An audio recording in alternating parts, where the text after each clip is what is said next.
In this video, we're going to be going over how to use plyo balls to improve your arm health and your arm power.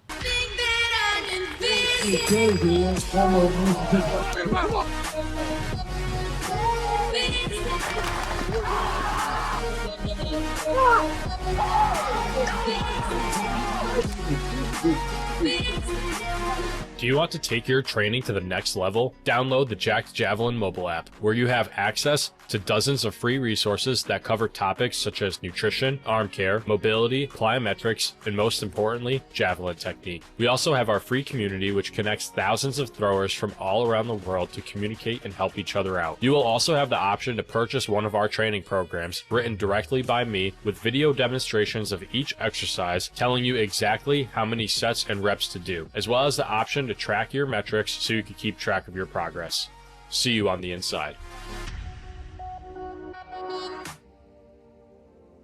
The first way to use plyo balls to help your arm health is by doing reverse throws. Reverse throws are essential for improving your shoulder health by working on your deceleration capabilities of not only your tricep, but your rotator cuff. So the first one we're going to do is we're going to get the arm up at 90 degrees here, and then he's going to throw into the wall and find a nice rhythm with each rep.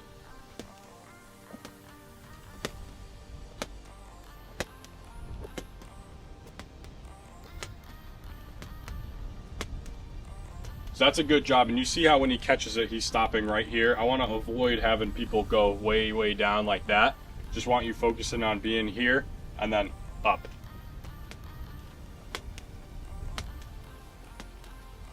The reason why working on your deceleration is so important is because everyone will work on accelerating and throwing the javelin further and harder, but our body's ability to decelerate after the javelin releases is really important for arm health as well, because that's where your tricep and your rotator cuff are going to be slamming on the brakes after you release the javelin. So making sure that your tricep and rotator cuff and even your lats are really strong and mobile and fast are going to help it decelerate after the javelin leaves your hand. A lot of times what happens is people will get into the habit of doing too much forward throwing and not enough reverse throwing. So with this shoulder being a ball and socket joint, we start to develop a forward shoulder impingement because we're taking too many throws going forward. By doing overweighted reverse throws with the 2 kilogram plyo ball, you're working on rotating backwards in the throwing motion so that we're not developing that forward shoulder impingement of just throwing forward over and over again. So what we're going to be doing here is we're going to be getting the arm super relaxed and getting it across our body. We're going to be bending the knees, and then I want you pulling from this scap right here in the back, okay? So that way you're pulling from the scapula, and then that drives the motion backwards, okay? So you're not bending your arm and your elbow and throwing like this, but you're keeping the arm nice and long and loose and pulling from the scap.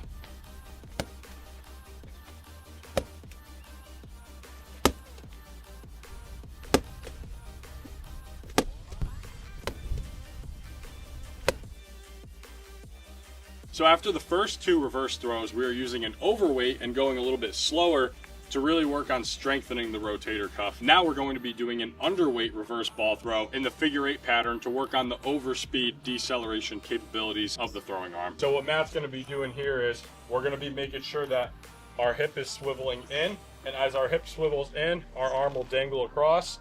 And then as our hip swivels out, our other hip will swivel in and our arm will come out. Then we go back across, and then we're going into the wall. We want to make sure that our arm is super relaxed, dangling back and forth, and we're getting the motion only driving from the hips and the pelvis.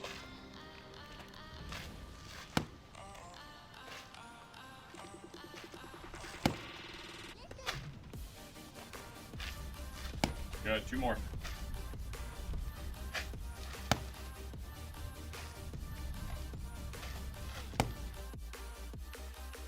So here we are almost done with the warm-up. The first 3 drills of the warm-up were the reverse throws, working on the rotator cuff and the tricep. Now we're going to be doing a forward throw, focusing on the tricep, where we're pulling our elbow and our hand up, then pulling our elbow close to our ear, and flicking with the back of our wrist at the wall.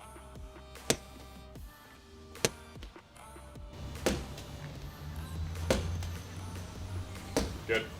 So with the reverse throws, we went one really light and underweight, and then we went with two of them really heavy and overweight. With this one being the tricep throw, I like to use a lot of variations. So I'll do some reps at medium weight, some reps at really, really lightweight, and some reps at really, really heavyweight. So just use a variation of them and see which one works best and feels best for you. The heavier weight is obviously going to get you stronger, but then the lighter weight will work on the speed and acceleration and deceleration.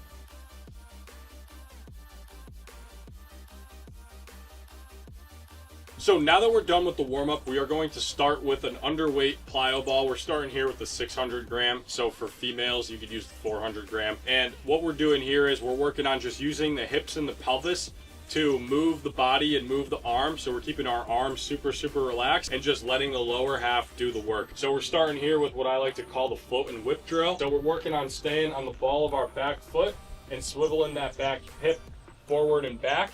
And we're working on that hip shoulder separation. So when that back hip swivels forward, that arm is gonna come through late. Then we're gonna repeat that pattern twice with the arm dangling down here. And then on the third one, we're gonna load up, get a long reach with the upper body, and then throw over the top. Do two and then throw on the third one. Good.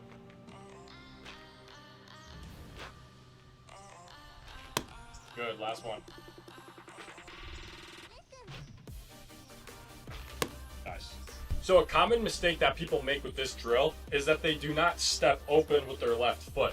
So they'll be going through like this, and then they throw, and they're like that, okay? We want to make sure that when we're rotating, we want to step with the block foot, get the block foot out to the side, and then throw, and make sure when we throw, we're opening up, throwing forwards. The next underweight plyo ball drill that we are doing is the bilateral stance figure 8 throw. So what we're doing is Matt's gonna get in a bilateral stance and face the wall, and then he's going to be using his hips and his pelvis to drive the motion. So we're keeping the throwing arm super relaxed and as dead as possible, and then we're going 1, 2, 1, 2, and then throw.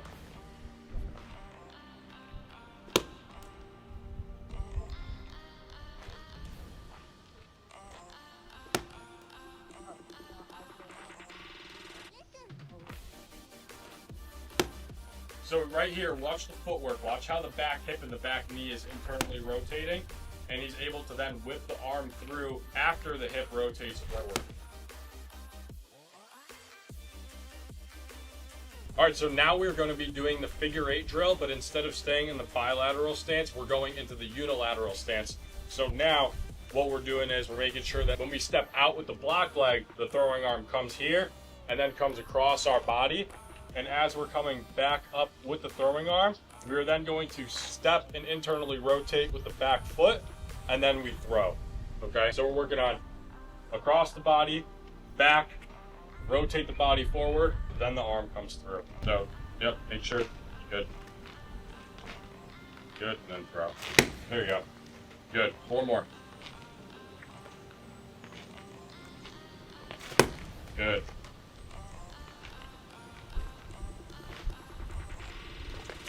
Time the left arm with your block, okay? Okay. Make sure your block arm's reaching out, and then you're uncoiling down right when the block hits. Gotcha.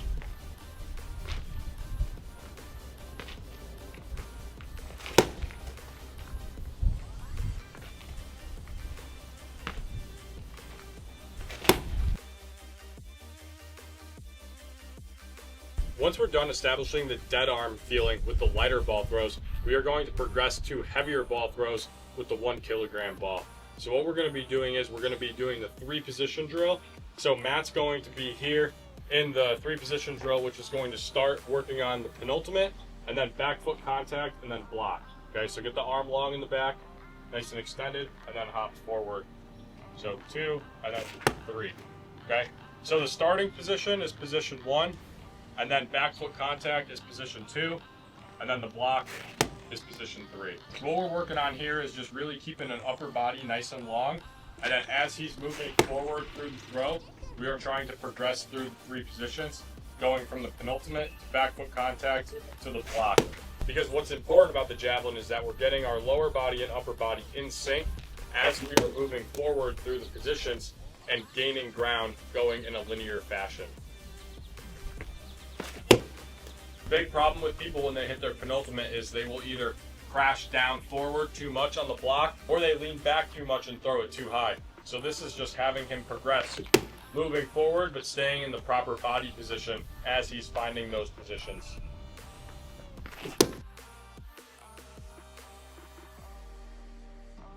A very important part of the javelin is having a soft and squatty back foot contact. So what we're going to be doing here is we're going to be doing 3 back foot contact hops and then internally rotating the back hip and the back knee into the block side and then throwing. So we're working on that hip shoulder separation of being really squatty on the back foot and then internally rotating into the block.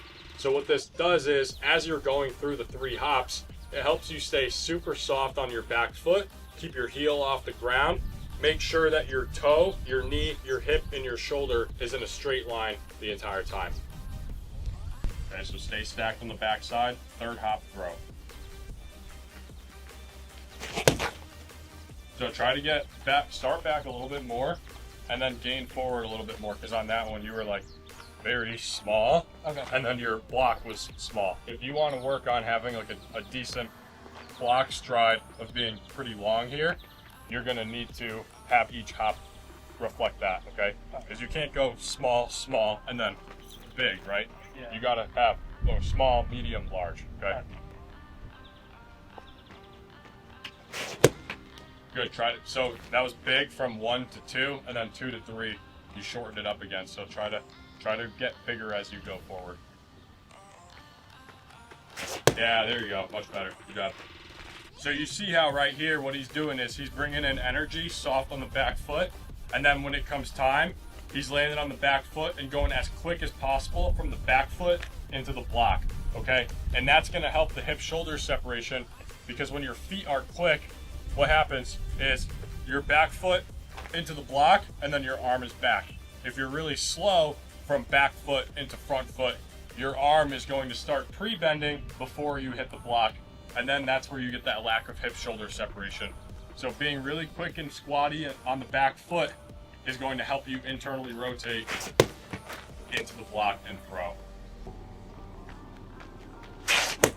Good.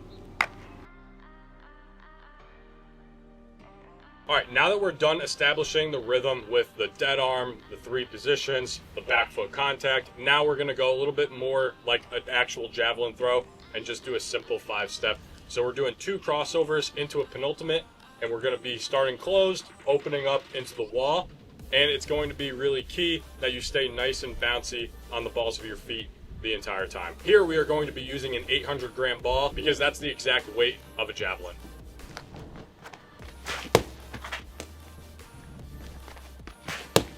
Nice, good. You see how now we're using the drills before to establish that technique. So when we use the relaxed arm drills, now we're applying the relaxed arm to this throw.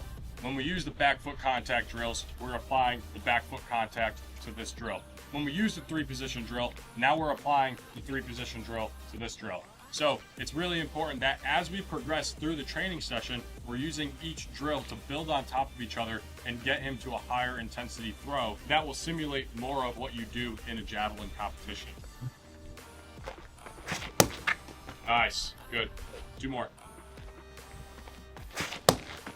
Last one. Good. Well, that's a wrap. Thanks for tuning into this video. Be sure to check out our other video where we go over how to use medicine balls to improve your power in the javelin throw.